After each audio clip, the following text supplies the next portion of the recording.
आज भी तुम्हारे नाम के आगे भोसले तो लिखा ही है।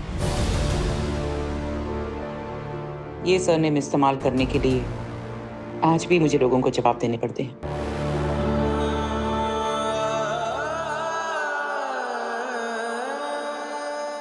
चलो छोड़ो ये सब बातें।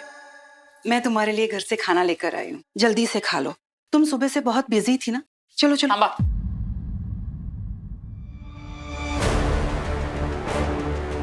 कहाँ है ना भोसले मैडम? कमिटी मेंबर्स को इन्वेस्टिगेशन के दौरान मैनेजमेंट के किसी भी सदस्य से कोई भी चीज लेने की इजाजत नहीं। अब एजुकेशन बोर्ड की ड्यूटी कर रही हूँ तो रूल्स को तो मानना पड़ेगा ही। चल बड़ा, लंच कर ले। वैसे सभी मेरे लिए आज का लंच लेकर आई है। उगड़ ना माड़ा, चल लंच करो। ईशा, मैं इतने प्यार से तुम्हारे लिए खाना लेकर आई हूँ, तुम्हें मेरे प्यार की कोई कीमत नहीं है? ऐसा कहाँ बोलता है तुम्हें भोसले मैडम?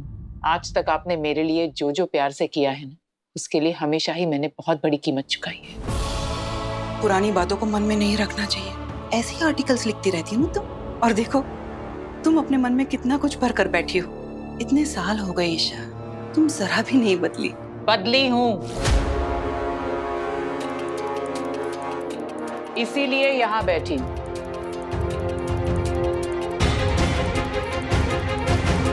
करड़ा भोसले मैडम।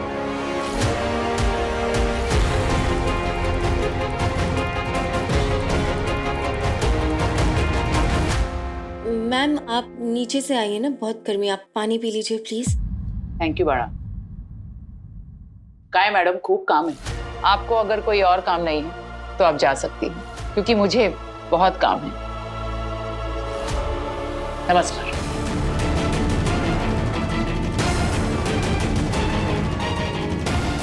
हाँ, काय बड़ा, दाखव। चल उगड़।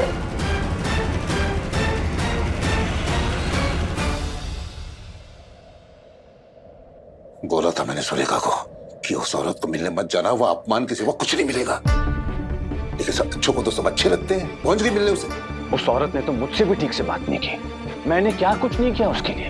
केबिन ठीक करवाया, उसे इज्जत दी, जो मेरे बस में था सब कुछ किया, लेकिन उसके बावजूद भी खामा का एटीट्यूड दिखा रही थी मुझे। भलाई का तो जमाना ही नहीं है साहब।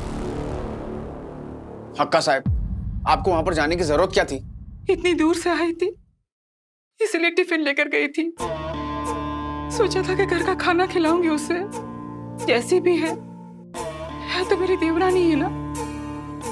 लेकिन उसे इस बात का कोई लिहाज ही नहीं है। उसने मुझे ऐसे नजरअंदाज किया जैसे मैं उसकी जिंदगी में कोई मायने ही नहीं रखती। मुझे बेइज्जत करके मुझे कैबिन से बाहर निकाल दिया। क्या वही? तुझे केबिन से बाहर निकाला? इतनी हिम्मत कैसी उस औरत की? वो होती कौन है आपको कैबिन से बाहर निकालने वाली? ये आपका कॉलेज, आपका साहब। और क्या क्या कहा उन्होंने आपसे? कुछ नहीं, बस पुरानी बातें निकाल निकाल कर सुना रही थी। मैं उसके लिए टिफिन लेकर गई थी तो कहने लगी कि मुझे टिफिन नहीं चाहिए, मैं किसी का एहसान लेना नहीं चाहती। बदतमीजी की आदत होती है, अच्छाई का जमाना ही नहीं। रहने दीजिए साहब, वो पहले से ऐसी ही है। मैंने सोचा था कि इतने सालों में बदल गई होगी, लेकिन नहीं, कोई फर्क नहीं है उसमें। अक्का साहब, आपने बहुत गलत किया। आपको उनसे मिलने के लिए नहीं जाना चाहिए था। आपको पता है ना वो कैसी है। अरे वो जैसी भी है, वो तेरी आई है ईशान। नहीं अक्का साहब, वो मेरी आई नहीं है। मैं उन्हें आई का दर्जा कभी दे ही नहीं सकता। मैं उन्हें ये मान कभी दूंगा ही नहीं। अरे ईशान बड़ा, सब चल, ये सब रहने दे, चल खाना खाते साथ। आजा। नहीं काका साहब, मुझे कोई खाना वाना नहीं खाना है। और वैसे भी उस औरत ने मुझे फाइल्स लेके कैबिन में बुलाया है लंच के बाद। मैं कैसे भी करके ना उन्हें यहाँ से रफा दफा करना चाहता हूँ। मैं उनकी शक्ल देखना ही नहीं चाहता आज के बाद से। मैं जाके आता हूँ। ईशान, ईशान आइक ना।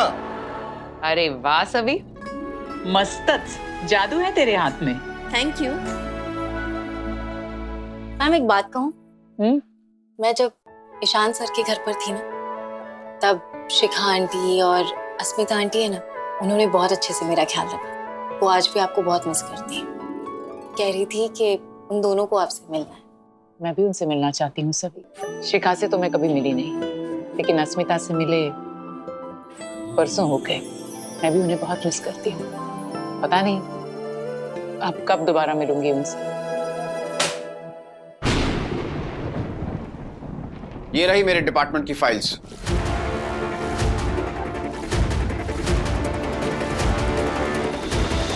Sir I am sorry, I know मुझे ऐसे बीच में नहीं बोलना चाहिए, लेकिन आपका बिहेवियर देख के मुझसे चुप भी नहीं रहा जा रहा। बेसिक मैनर्स होते हैं सर। अगर हम किसी को कुछ देते हैं तो इज्जत से देते हैं, तमीज से देते हैं। You're right. तुम्हें बीच में नहीं बोलना चाहिए। इज्जत, तमीज, रिस्पेक्ट, इसके बारे में कम से कम तुम तो कुछ बोलो ही मत, क्योंकि मेरा एक उसूल है, इज्जत उसी को दो जो इज्जत के लायक हो। Got it? सर आप ऐसा कैसे बोल सकते हैं ईशा मैम के बारे में? भूलिए मत कि आपकी आई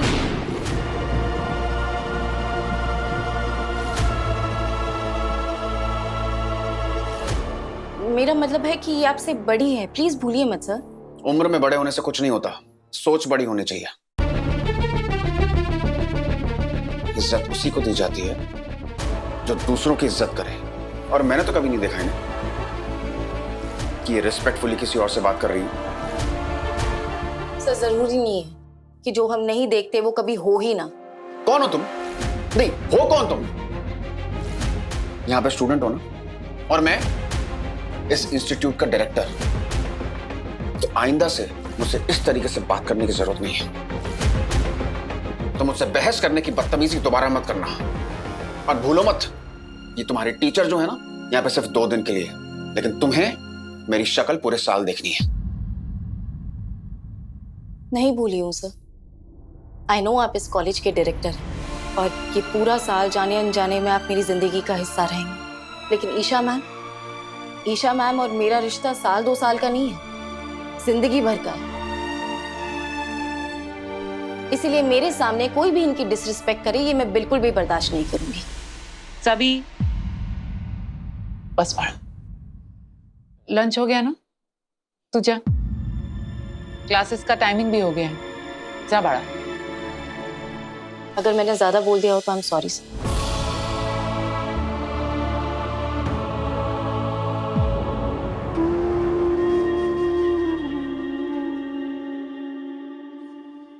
मास्टरनी तो हमसे ज्यादा होशियार निकली। इससे पहले कि हम कोई कदम उठा पाते, वो पुणे चली गई। पुणे? लेकिन वो पुणे में क्या कर रही हैं? कुछ कॉलेज के काम से गई, लेकिन मुझे तो लगता है वो डर के भाग गई है।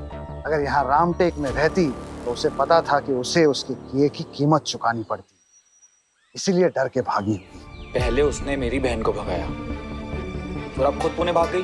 माँ का उस औरत का हमें कुछ करना पड़ेगा। हम उसे ऐसे नहीं छोड़ सकते।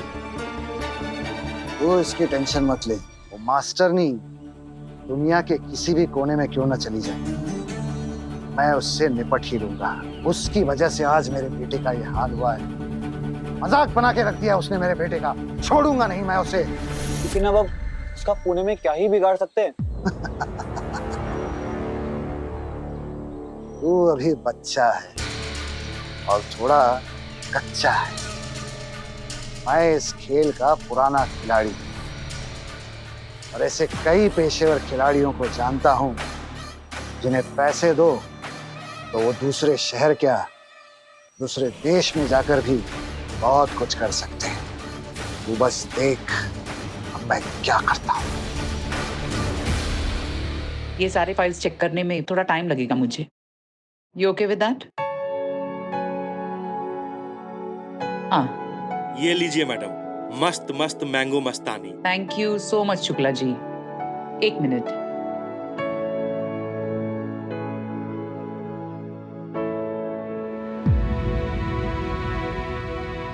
एजुकेशन डिपार्टमेंट की ड्यूटी पर आई हूँ। मैनेजमेंट से कुछ नहीं ले सकती।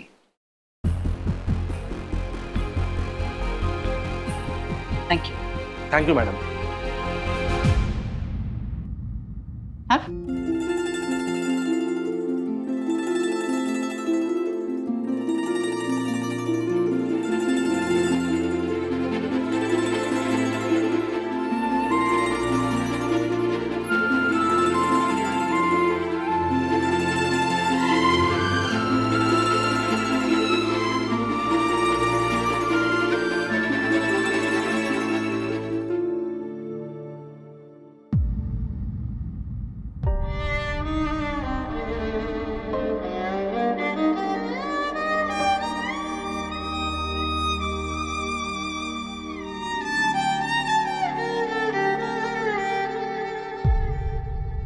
फाइल्स देख के पता चल रहा है कि आप कल्चरल इकोनॉमिक्स और स्पोर्ट्स डिपार्टमेंट मैनेज करते हैं।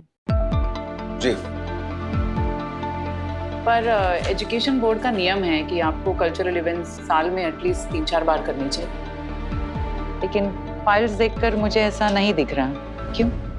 हम साल में 2 बार ही ऐसे इवेंट्स ऑर्गेनाइज करवाते हैं, लेकिन वो जो 2 इवेंट्स होते हैं वो बहुत ही बड़े स्केल पर शानदार होते हैं, लेकिन उन इवेंट्स को ऑर्गेनाइज करने के लिए बहुत पैसा लगता है और बहुत वक्त भी, इसलिए हम 2 बार से ज्यादा वो इवेंट्स नहीं कर पाते। हमारे लिए मुमकिन नहीं है। मुमकिन नहीं है?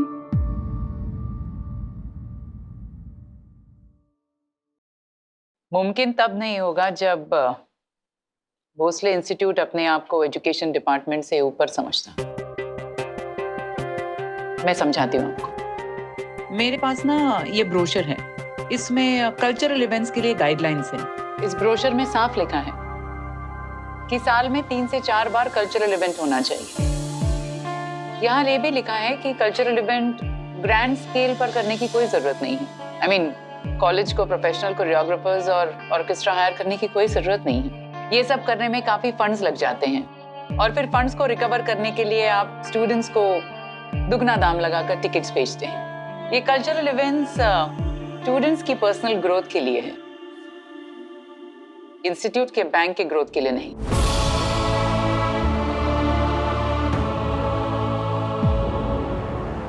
जब आप पहले से ही तय करके आई हैं कि आपको हमारी कोई भी बात नहीं समझनी, तो मैं आपको समझा के अपनी टाइम और एनर्जी क्यों वेस्ट करूं? अगर समझने के लिए कुछ होता तो मैं ये देखकर समझती हूँ। इन फाइल्स को देखकर तो ऐसा लग रहा है कि इन्हें इंस्पेक्शन के लिए डिजाइन किया गया, बिल्कुल उसी तरह जैसे एग्जाम के आधे घंटे पहले एक स्टूडेंट पढ़ता है और अपने आप को टॉपर समझने लगता है। ऐसा ही कुछ हाल है तुम्हारा। तूने कभी कुछ ऐसा किया है ईशु?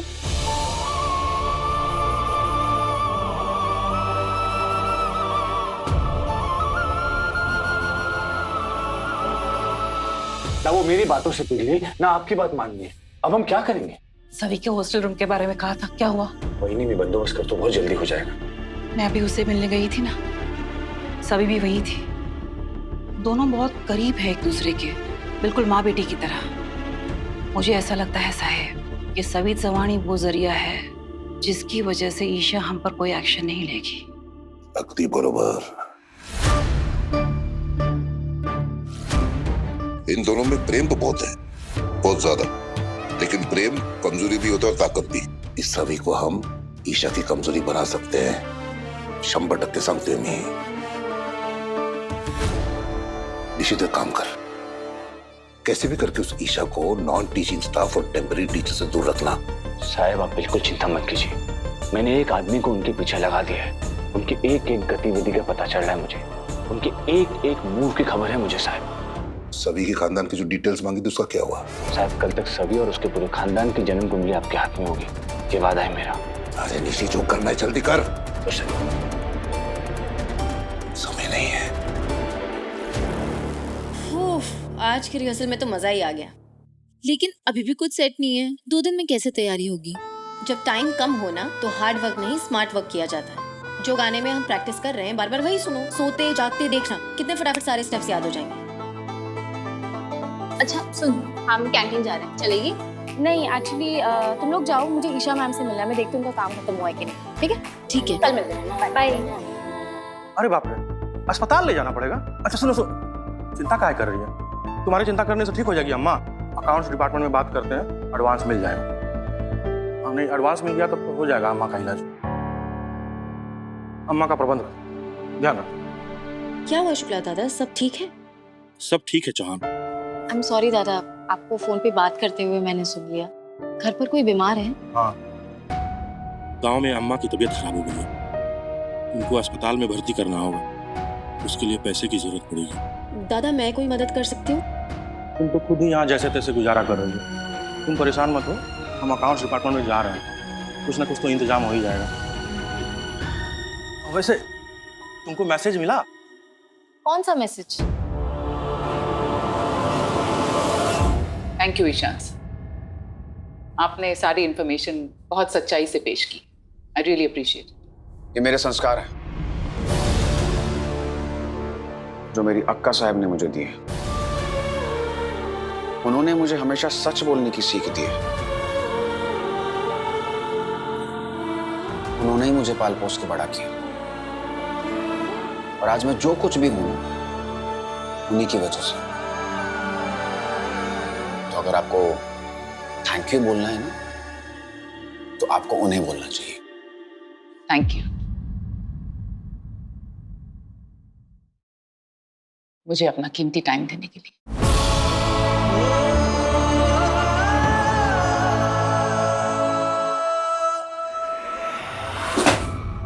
It's okay.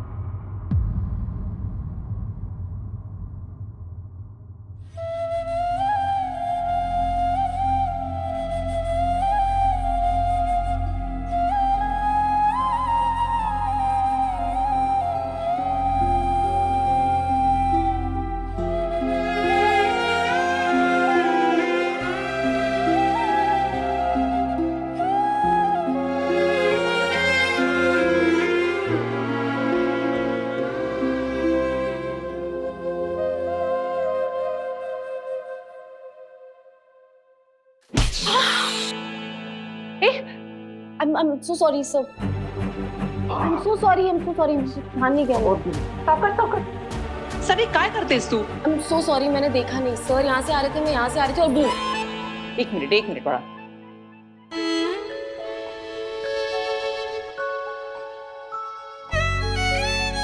दिखा, ऐसा ही है ये। जरा सा सर पर लग जाता है तो चुई मुई सा हो जाता है। दिमाग भी इतना बड़ा है ना, तो सर में चोट लगने से दर्द भी बड़ा हो जाता है। ताको बड़ा, एक मिनट।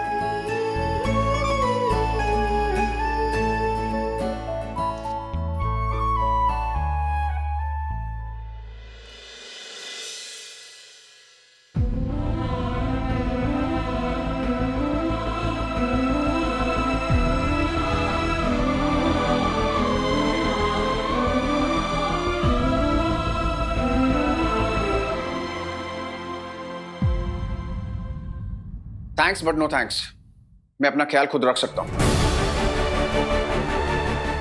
और तुम अपनी बटन जैसी आंखें खोल के चला करो। Sorry sir.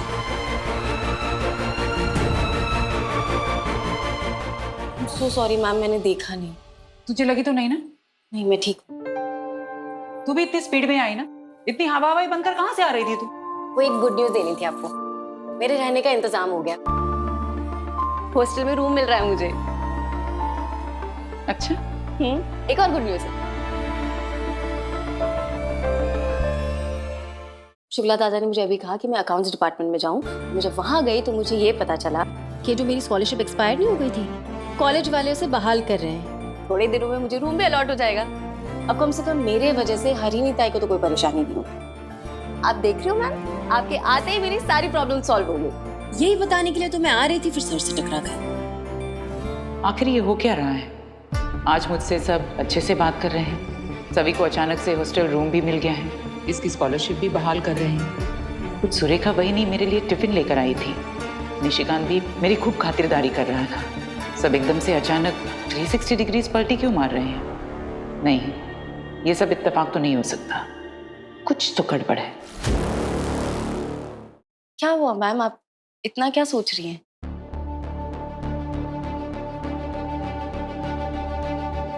बाड़ा, मेरी एक बात मानेगी? हाँ बोलिए।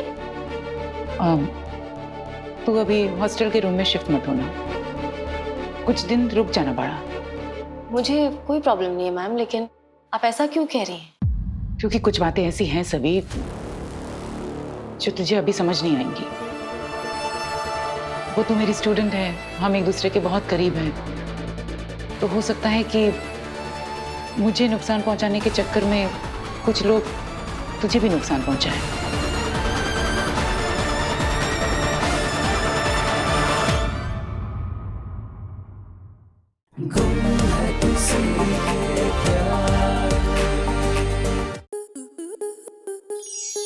स्टार प्लस के ऐसे ही और बेहतरीन लम्हे देखने के लिए सब्सक्राइब करें हमारे YouTube चैनल को।